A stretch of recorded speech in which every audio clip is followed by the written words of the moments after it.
ఈ ఏడాది తెలుగు తెరపై పరభాషా ముద్దుగుమ్మలు బాగానే సందడి చేశారు.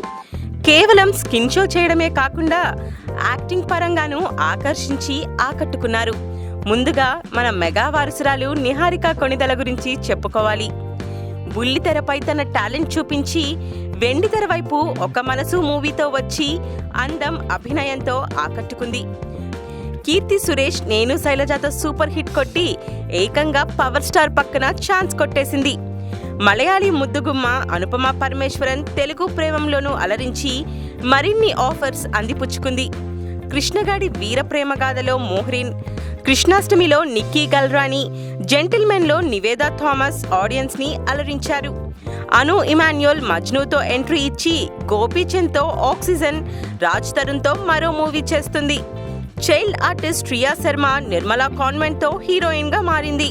దృశ్యంలో వెంకీ పెద్ద కూతురుగా చేసిన కృతికా జయకుమార్ ఇంట్లో దయ్యం నాకేంటి భయంతో హీరోయిన్గా మారింది.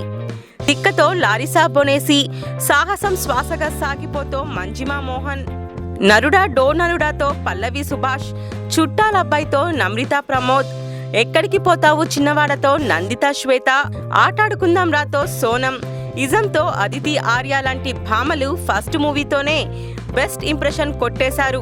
బోలెడన్ని ఆఫర్స్ పట్టేశారు. మరిన్ని ఫ్రెష్ ఫిల్మ్ అప్డేట్స్ కోసం మా TFC మీడియా ఛానల్ని సబ్స్క్రైబ్ చేసుకోండి.